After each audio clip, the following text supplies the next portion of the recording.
Hello everyone, स्वागत है आपका हिंदी पॉडकास्ट में। मैं क्षितिज महाजन। आज हम बात करेंगे वीज़ा अपडेट की, क्या हो रहा है वीज़ा के सिनारियो में, कि क्या क्या चेंजेस आए हैं रिसेंटली और इन चेंजेस का क्या इम्पैक्ट होगा आपकी लाइफ में। तो पहली बात यह है कि कुछ दिन पहले ऑस्ट्रेलियन गवर्नमेंट ने वीज़ा अपडेट दिए कि वर्किंग आवर्स जो हैं स्टूडेंट्स के अब वो कम हो जाएंगे। पहले अनलिमिटेड वर्किंग आवर्स थे जनवरी से 2023 के से अभी तक की फुल वर्किंग आवर्स थे कि आप जितने मर्जी घंटे करो, आप 60 घंटे करो, 70 घंटे करो पर हफ्ते, उसमें कोई प्रॉब्लम नहीं थी। लेकिन वो अब चेंज आ गया जुलाई से लेके 1 जुलाई ऑनवर्ड से आप ये चीज़ नहीं कर सकते। अगर आप इंटरनेशनल स्टूडेंट हैं, अगर आप ऑस्ट्रेलिया में हैं, आप सिर्फ 48 घंटे कर सकते हैं, 48 आवर्स पर फोर्टनाइट, जो पहले 40 घंटे होती थी। तो 40 घंटे से कट के वो 48 आवर्स हो गई है, which is a big update. जो अच्छी चीज़ जो हुई है, एक और अपडेट आई है कि कुछ जो फील्ड्स हैं जैसे एग्रीकल्चर है, हेल्थ है और इंजीनियरिंग है, इन सब चीज़ों में ये जो 3-4 उन्होंने हाईलाइट किए हैं ये डिपार्टमेंट ने ऑफ होम अफेयर्स ने, कि कुछ जो एक क्वालिफिकेशंस है इसमें आपको टीचिंग भी है उसमें। तो कुछ अनएक्सपेक्टेड चीज़ें जैसे एग्रीकल्चर का सडनली एक काफ़ी उसमें एक तवज्जो दी गई है कि हाँ भाई, आप एजुकेशन एग्रीकल्चर में आप पार्टिसिपेट करें, आपको एक्स्ट्रा वर्किंग राइट्स मिलेंगे, which is a great thing. और ये जो भी एलिजिबल लिस्ट ऑफ ऑक्यूपेशंस हैं और एलिजिबल ऑक्यूपेशंस हैं, मैं ये उसमें डाल दूंगा डिस्क्रिप्शन में, आप देख सकते हैं कि कौन सी क्वालिफिकेशंस है। बट ये चारों फील्ड से रिलेटेड है जो मैंने अभी मेंशन किए हैं। हेल्थ में वही नर्सिंग का है, डॉक्टर्स हैं, फिजियोथेरेपिस्ट हैं, साइकोलॉजिस्ट वगैरह हैं। टीचिंग में आपके जो ज़्यादातर एम्फोसिस दिया गया है वो प्री प्राइमरी टीचिंग पे दिया गया है। जैसे आप किंडर पढ़ाते हैं, केजी जिसको कहते हैं, उस पे दिया गया जो प्री प्राइमरी टीचर्स हैं उन पे, और वैसे भी टीचिंग को एक इम्पोर्टेंस दी गई है और उनको एक्स्ट्रा राइट्स मिलेंगे। तो एक अच्छी चीज़ है। इंजीनियरिंग में आपकी कोई भी इंजीनियरिंग फील्ड में, ज़्यादातर इंजीनियरिंग फील्ड्स में देख सकता हूँ, मैंने चेक की है लिस्ट ऑफ ऑक्यूपेशन, तो उसमें काफ़ी सारी इंजीनियरिंग, मैकेनिकल से लेके आईटी सब है उसमें, सिविल वगैरह सब है। और एग्रीकल्चर की बात हम ऑलरेडी कर चुके हैं। तो ये जो चेंजेस आए हैं उसमें, ये जो बैचलर्स डिग्री के बाद आपको 2 साल का वर्किंग राइट मिलता था, अब वो 4 साल का हो जाएगा। और मास्टर्स का जो वर्किंग राइट था आपका पहले जो 3 साल का था वो 5 साल का हो जाएगा। और अगर आप डॉक्टरल डिग्री है, जो पीएचडी वगैरह है, उसका पहले आपको पोस्टरी वर्क परमिट मिलता था 4 साल का, जो अब 6 साल का हो जाएगा। तो ये मेन अपडेट है कि आपके जो अगर एग्जिस्टिंग स्टूडेंट्स हैं वो जून तक 2023 तक आप पूरे वर्किंग कुछ भी आवर्स कर सकते हैं, अनलिमिटेड वर्किंग आवर्स। आपको 100 घंटे करने हैं, एक हफ्ते में आप 100 घंटे करो, कोई दिक्कत नहीं है, पैसे कमाओ। और अगर आपको जून के बाद ये काम करना है तो आप ये नहीं कर पाओगे, क्योंकि सिर्फ आप 48 आवर्स कर सकते हो, 48 घंटे एक फोर्टनाइट में, मतलब 2 हफ्ते में 48 आवर्स आप कर सकते हो। तो ये एक प्रॉब्लम आएगी स्टूडेंट्स को, लेकिन इसके काउंटर करने का हम अभी तरीका मैं आपको मेंशन करूंगा, कुछ 5-6 स्टेप्स आपको बताऊंगा जो आपके लिए फायदेमंद होंगे। लेकिन ये मेन अपडेट्स रही हैं। तो चलो बात करते हैं कि आपके जब आवर्स रिड्यूस हो जाएंगे तो आपको क्या क्या आप कर सकते हो ऑस्ट्रेलिया में। ये जो अपडेट है ऑस्ट्रेलिया रिलेटेड है और किसी कंट्री से रिलेटेड नहीं है।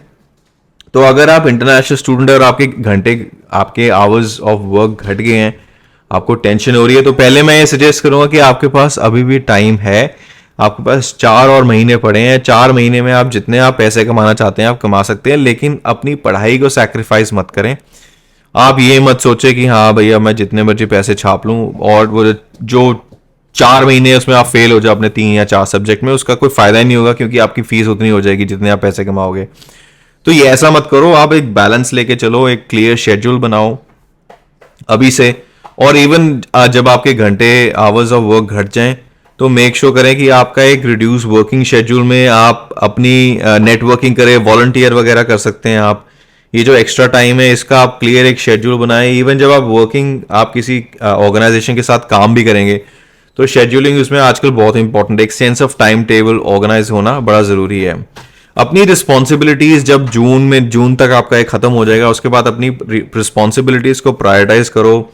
आपकी जैसे रेंट है, यूटिलिटीज़ हैं, यूटिलिटीज़ मतलब आपके वाटर एनर्जी बिल हैं, गैस इलेक्ट्रिसिटी का है, उसको आप थोड़ा थोड़ा ध्यान से खर्चो, क्योंकि अभी तो आप खर्च लोगे क्योंकि अभी आपके पास रिसोर्स है।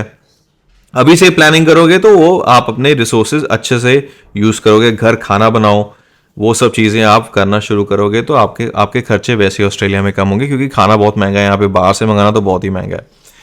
और नेटवर्किंग करना शुरू करो अभी से, या फिर जून के बाद जब आपके पास ज़्यादा वक्त होगा तो आप नेटवर्किंग करो ऑर्गेनाइजेशन के साथ, लोगों के साथ, स्पेशली जिस इंडस्ट्री में आपको आपको इंटरेस्ट है, अपना फ्यूचर देखते हैं, उस इंडस्ट्री के लोगों के साथ आप नेटवर्किंग करो।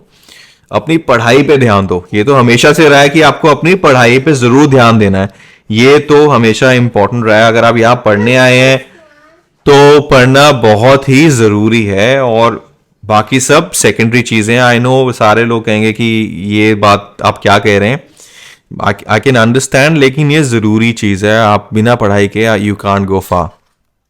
ये जो अगर आपको कुछ शॉर्ट टर्म में कुछ चाहिए कि हाँ आप ले लेंगे, लेकिन लॉन्ग टर्म में अगर आपका फ्यूचर सैक्रिफाइस होगा ना, तो उसका कोई कोई मतलब नहीं बनता शॉर्ट टर्म गेन का। और वॉलंटियर करो, आपके पास काफ़ी सारे यहाँ पे ऑर्गेनाइजेशन है जो वॉलंटियर एक्सेप्ट करते हैं।